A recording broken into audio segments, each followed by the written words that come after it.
All right, there we go. So thank you, Rebecca. We are gathered here today to review a new opportunity from our office that we're able to fund through the additional ARPA funding that we've received. So we're really excited to share this with you all. Today, we're going to focus on these planning grants, which are part of the larger IRF program. In early April, we're going to have a how to apply presentation for the full IRF grants. The deadlines for those are going to be July 29th of this year. But since we're rolling out the planning grants today, we're really going to focus just on the planning grants and dive into those now.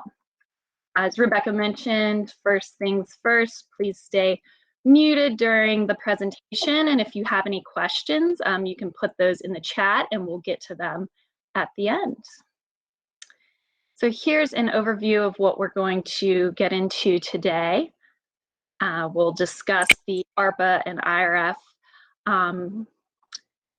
requirements, as well as who are the eligible applicants, how we're going to do scoring and the awards, how you apply, and then we'll have the Q&A at the end. So the Industrial Revitalization Fund was started in 2012. The focus of the program is adaptive reuse projects, and traditionally we're allocated $1.5 million per year to award. And we do help fund the revitalization of vacant and derelict buildings across the state through this program. Awards are capped at $600,000, so we've usually been able to award 3 to 4 projects a year based on our funding. ARPA funding was established to help small businesses and local economies recover from the effects of the pandemic. $22.5 million in funding is going to be added to the IRF program this year and next year, allowing us to do individual awards up to $5 million now rather than the $600,000.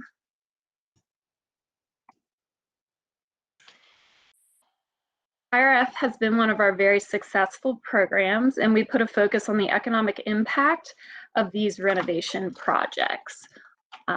We've generated over $121 million in public and private investment and helped create more than 485 jobs through the 38 projects we've done in the past 9 years.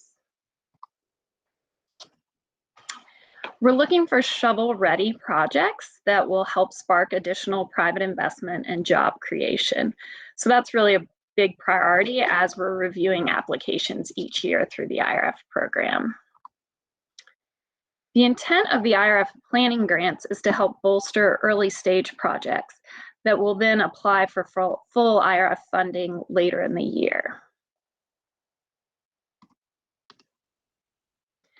From the ARPA funds, $1 million is being set aside this year specifically for planning grants. The planning grant awards will be capped at $100,000 each, and you can apply for any amount under that. Here's our timeline of the major events for this year. Today, we're having this webinar, and we've now opened the applications in CAMS. Those will stay open until Friday, February 11th, which is our planning grant deadline. We will then review all the applications, and the awardees will be notified by the end of February. Between March and July will be the implementation period. And then April 4th, we're going to have the how to apply presentation for the full IRF grant. May 2nd, we'll open the full IRF grant application in CAMS, with the deadline being July 29th.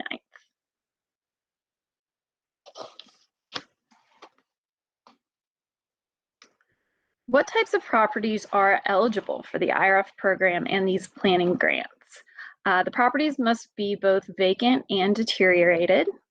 Not necessarily industrial. You'll see here a list of eligible types of properties. We've done a lot of projects with these types of school buildings, hotels, theaters, any sort of adaptive reuse as long as the building is currently vacant and derelict.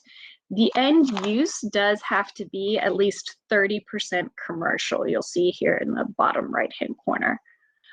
It's fine to do a mixed use project. We just want to see that at least 30% of it will have a commercial use. Only local governments can apply, so they can apply on the behalf of private owners, or it can be publicly owned property, but we will need the locality to be the applicant within CAMS. Here's a list of the allowable activities for the IRF Planning Grant. It's things like building surveys, pro forma development, construction budget development, preliminary design concepts.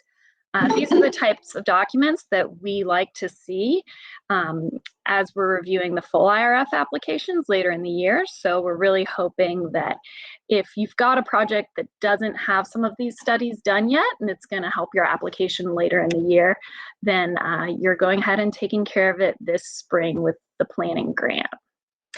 So if you have any questions about additional activities that may not be listed here, feel free to reach out to us, but this kind of covers a lot of what we're expecting to see. And if you're familiar with the Virginia Main Street feasibility grants that we've run out of our office in the past, this is a very similar outline of potential studies and surveys and inspections that you might need. The requirements for the planning grants, we will not be requiring any match. However, if you do have some additional leverage that you want to mention in your application, that can always be helpful for us to know. And you will have to have your most recent audit uploaded into CAMS, which is DHCD's policy for all of our applications.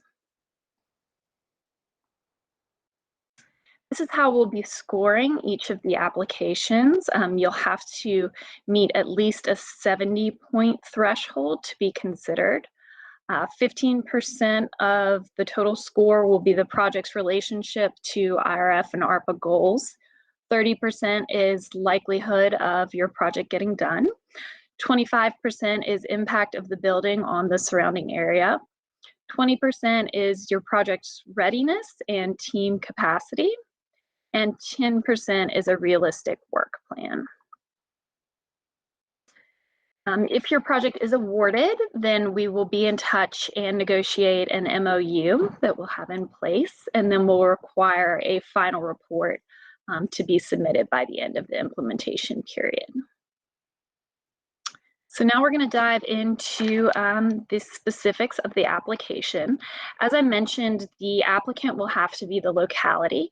So if your locality isn't already registered in CAMS, then you'll start by registering the locality and setting up your profile. As of today, this application is live, so you'll find it under IRF 2023 and the IRF Planning Grant. And then, as we mentioned down here, always want to remind you to save each page as you're going along. It can be easy to forget, but then you lose it all.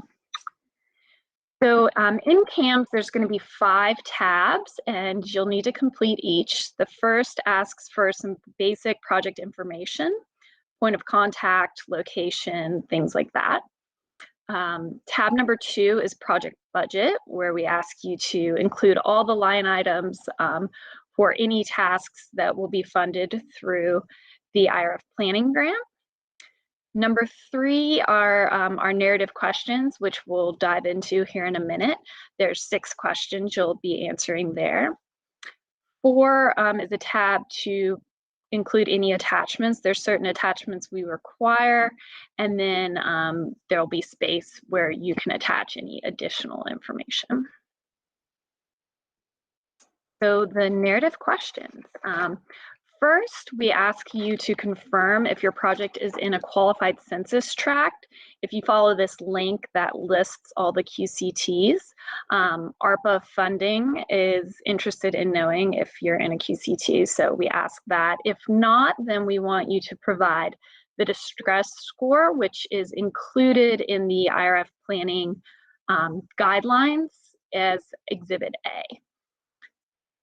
Then we just ask for some more basic property information, the historic use, and the plans for the future. Number 2 also gets into the ARPA-related question about COVID's impact on the community and how this project will seek to remedy that.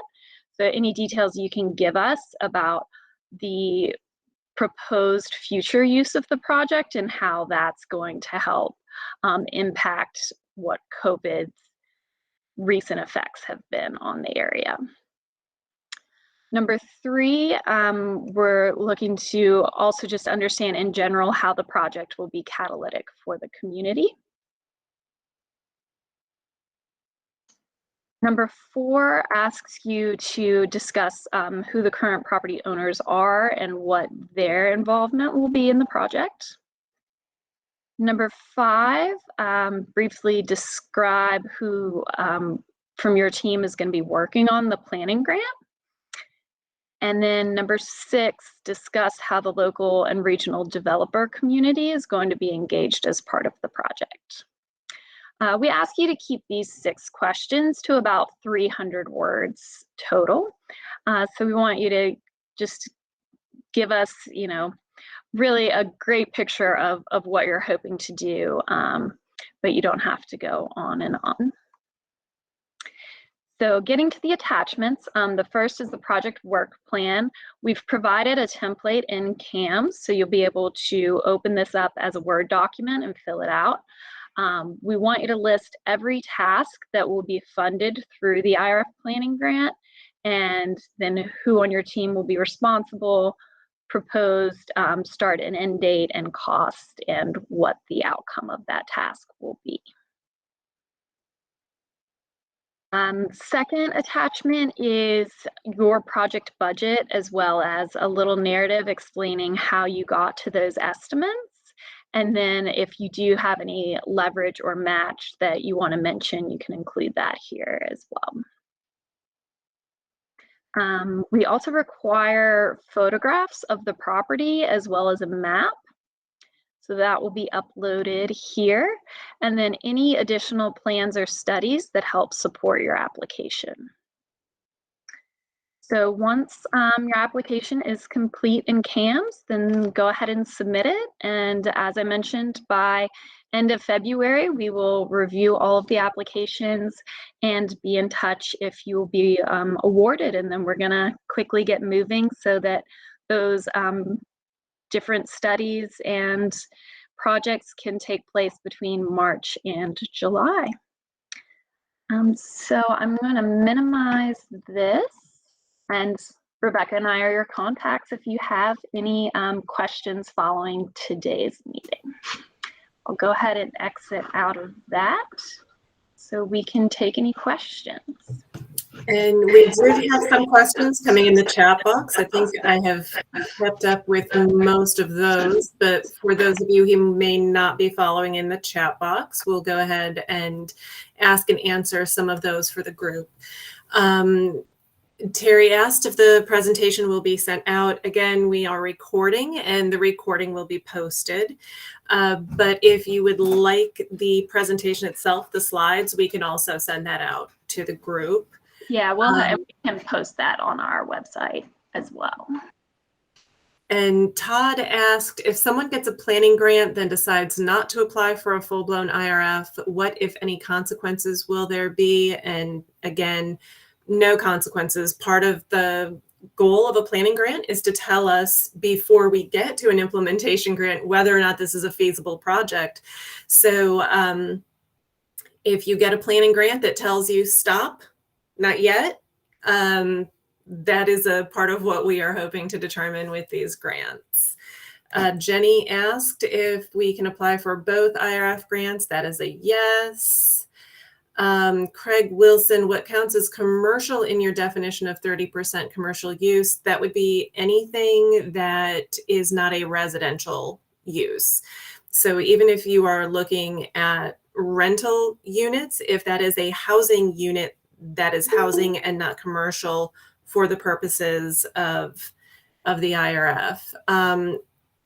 So Annie, I started to respond to this one a little bit, but I'm going to ask you to expand on Todd's second question, which is, if a project focuses on training for a certain job sector, for instance, culinary arts, as opposed to an actual employer that plans to create jobs, how well does that fit in with IRF? And I have a few notes in there, but I know that this is a question that has, can be a point of conversation. Yeah, and as Rebecca mentioned at the beginning, since this is a new program for us, it's great to get some of these questions and kind of start discussing, and sometimes we might have to get back to you. But training is definitely something we are okay with funding, and it helps bolster your application, helps us know that you're ready for the full IRF grant when the time comes. So training is something we will be able to cover. We'll just want you to really expand on exactly how that will be spent in your application.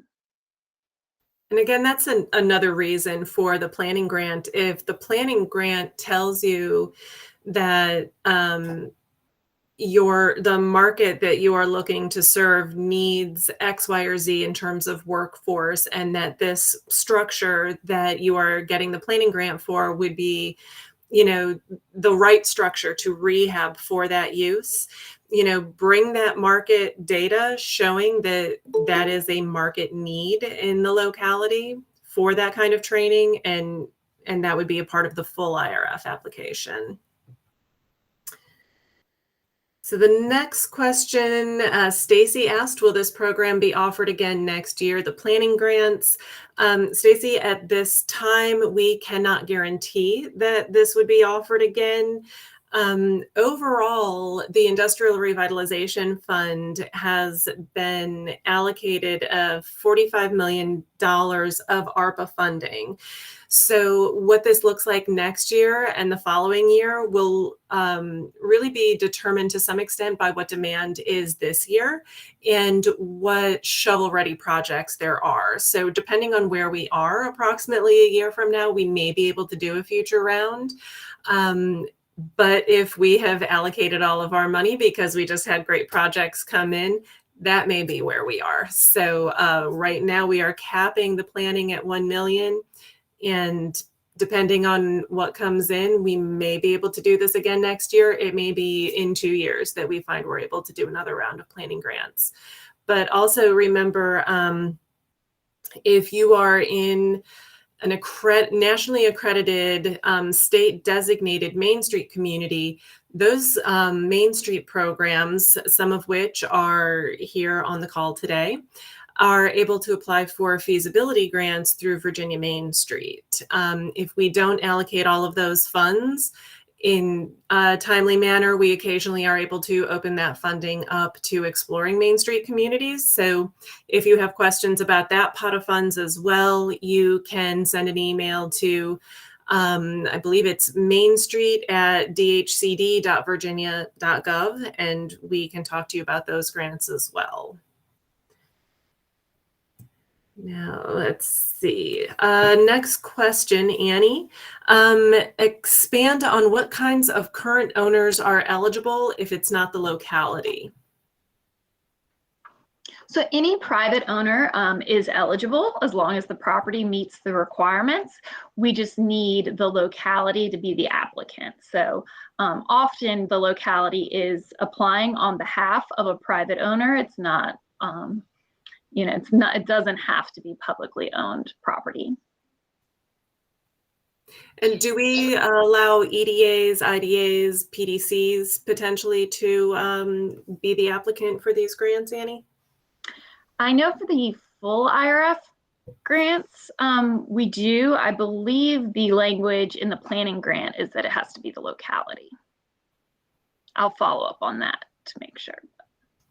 I would also note that even if the locality is the applicant for these funds, the locality can certainly, and I'll use air quotes here, contract with another entity to be the administrator of those grant funds and the grant process itself. I'll mention again that especially if you have a nationally accredited Main Street organization in your community, it's very likely that they have experience with our feasibility grants, and so they may be a great partner for the locality. So you may want to consider that. And again, if you would want to talk about that further, we can certainly set a meeting to talk about what your ownership structure looks like, what your application structure might look like, and so on. Let's see, the next question from the Mayfair neighborhood. Given the sizable delays for engineers, et cetera, does the planning work listed need to be begun or completed by the July close? I would say for that one, Mayfair neighborhood, you don't necessarily need to be looking at this planning grant leading to an IRF application in this next IRF cycle. There will be additional IRF implementation grant funds next year and the following year, as long as we continue to receive general fund funding to keep that going. If you are unable to contract to get the planning work done within the time frame of the grant, we certainly understand that as well, and we would look at that on a case-by-case basis for those applicants who are funded, and if extensions are needed, we certainly can work with you on that. We're getting more requests for the slides, so we'll certainly send those out to the group. If a town has been awarded and completed a grant in the past, can we apply again? Annie, do you want to take that one? Yes, you certainly may. We would love to see your application, so bring them on. And can the IRF grant be used to convert a former and long vacant warehouse into a more modern manufacturing or production facility? That question is from Jenna French. Jenna, if you're watching your screen, I'm seeing multiple heads nodding, some enthusiastically, and Sarah even gave it a thumbs up. So I don't know if Sarah's thumbs up gets you bonus points down the road, but we have that on the recording. Recorded. Yeah, and I'll just add to that, if I might. I think what we're looking to do too with these ARPA funds is obviously do a much larger IRF program, but part of the work is to create spaces where there can be new or additional economic activity in your communities. So if there is a blighted structure that fits the bill, that has a future use that would support that, I think this will be a great opportunity to test that concept. This is that pathway project to get you there. Thank you, Sarah. And Jeanette has asked, so apartment development, no. Hospitality, yes. Correct. That being said, apartments can be up to 70% of the project. It can't be 71% of the project. And when it comes to hospitality, we would definitely be looking at hotels. We have funded a number of hotels around the state. If it was something that would be more of an Airbnb kind of model, we may want to have some conversations around that. And Jennifer is asking, did you say the grant is capped at 100,000, not the usual 600,000? Annie, I'll let you address that one with the planning grant. So the IRF planning grant is being capped at 600,000. The traditional IRF full grant is capped at 600,000 still, and then the new grants we'll be giving out through the expanded ARPA funding are capped at 5 million. But yes, to clarify, the planning grants are capped at 100,000. The general fund implementation grants at the 600,000, and the ARPA funded implementation grants potentially up to 5 million. A lot of moving pieces with this one now, with general fund funding and ARPA funding. But we're hoping that what we may have with a little bit of growing pains and confusion right now with the multiple funding streams, that we will more than make up for any pain there with, just the expanded opportunities with these funds. Does the Virginia Main Street Financial Feasibility Grant require that a building be vacant, or is that unique to IRF? The Financial Feasibility Grant does not require that for the feasibility study. That is unique to IRF.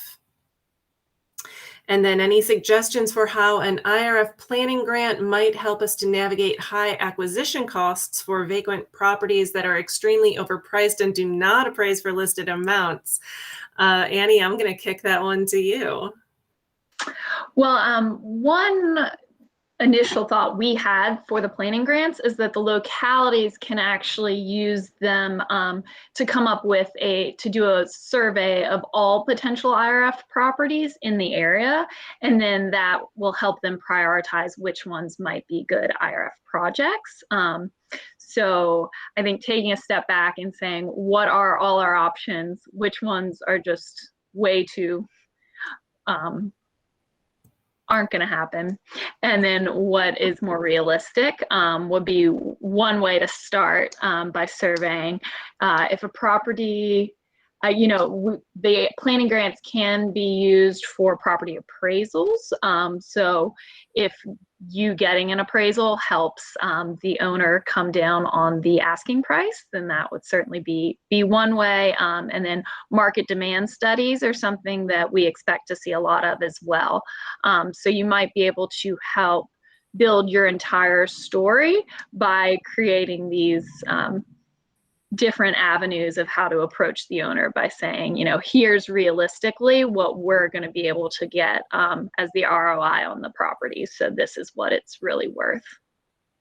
Annie, can you follow that up by speaking to how IRF implementation grants look at acquisition costs?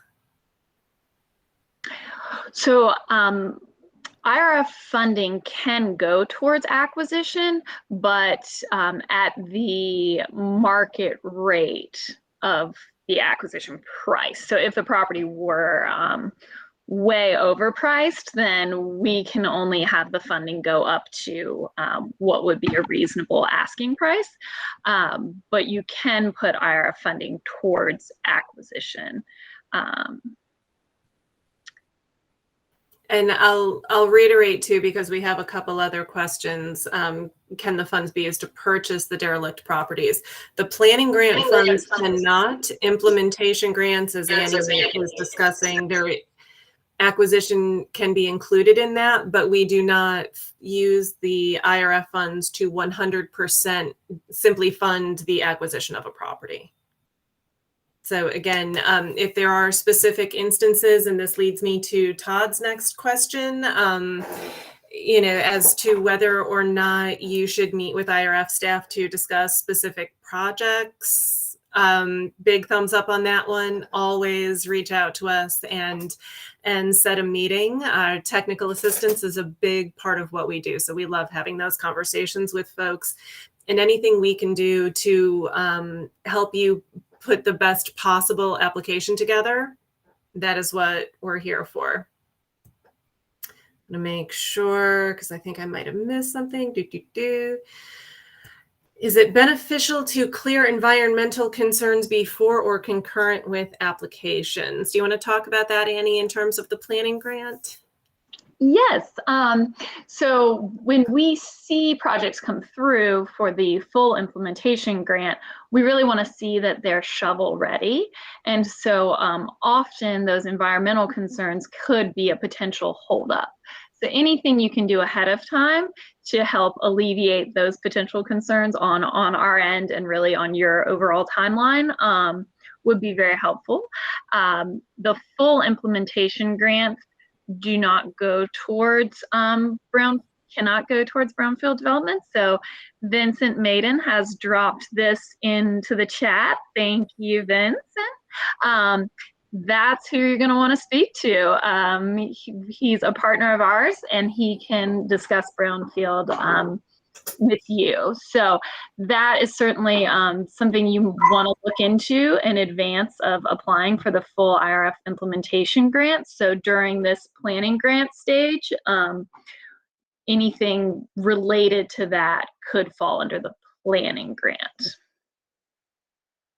Yeah, absolutely. Think of the planning grant in terms of helping you get to the most successful implementation grant possible. So again, that identifying the environmental concerns and then coming up with a plan to mitigate those as part of the planning grant puts you that much further ahead for the implementation grant.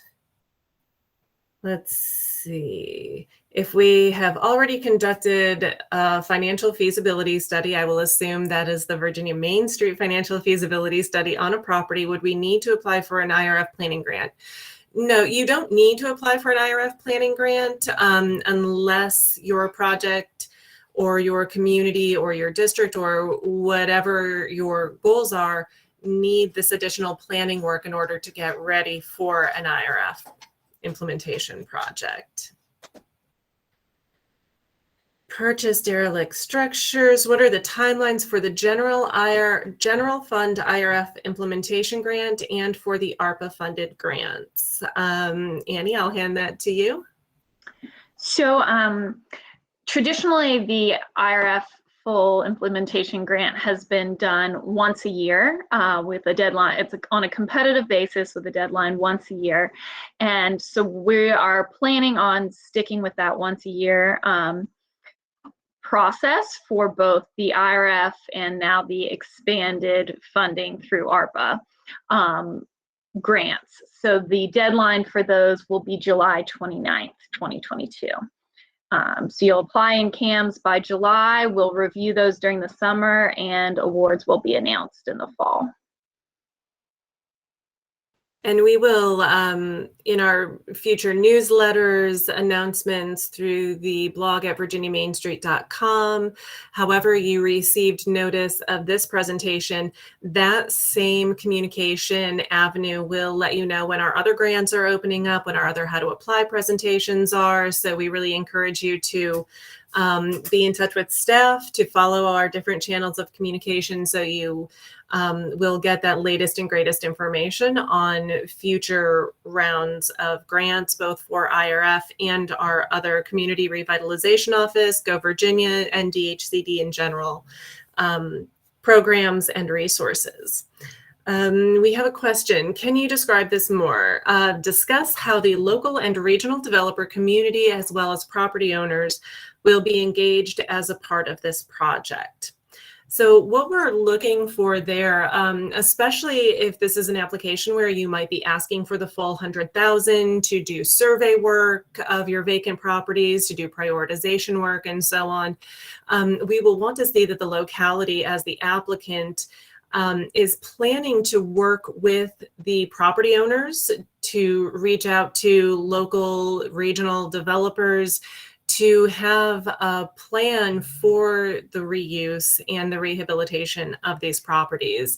Planning is amazing, but planning without a plan to implement the plan is less amazing. So we really want to know that you are talking to the people in your community or in the region who have control of those properties or who would have the potential to develop those properties with you. And definitely that's the kind of thing we can help with some one-on-one technical assistance towards coming up with some activities or communication around that. And again, thank you, Vincent Maiden, for the brownfields information. The next question, what are you looking for in terms of experience? Question 5, briefly describe who will be working on implementing the planning grant and their experience in this area. And keeping with the dividing and conquering, I'll hand that one to Annie as well. That'll really depend, I think, on the activity and the project in general. So we don't have specific expectations, but we just want to be assured that the project work plan that you attach and those tasks related to your project work plan will be covered by a team that's ready to go. And if that is something where you're going to be putting out an RFP to hire a contractor, just maybe attach the RFP, which should outline what you're looking for in terms of a qualified consultant to do that work for you. And how detailed does the project work plan need to be? As detailed as it needs to be. And that is, again, knowing that some of you may be applying for $20,000 to, just do maybe a phase 1 environmental study of one property, and others may be looking to apply for the full funding of $100,000 to survey a 5-block long district. So it's really going to be project dependent, but it should be enough that we can see that whatever it is you are proposing to accomplish with these funds, that the work plan matches the scope of work that you are describing to us, that we can see that you have appropriately planned to complete the work that you are telling us you are going to complete as a part of this project. Currently, that's the last question. But we are happy to take more. We're happy to take more questions here. Annie or myself are available to set meetings with you individually or with your teams, with your locality, however you would like to move forward in terms of getting your questions answered. And again, us helping you to build the best possible application for the work that you need to accomplish. Do applications require certain resolutions by the board similar to CDBG grants? Annie, I'm going to let you answer that one. For the planning grants, no, we do not require resolutions. And we know we have a bit of a tight turnaround for this one because we want to get these dollars to our grantees as soon as possible so that you all can engage in these planning activities and be ready for the upcoming implementation round. So we want to make this as user-friendly as possible. So no resolutions on this one. And these are great questions, y'all. I really appreciate your thoughtfulness and hope that we see applications from all of you.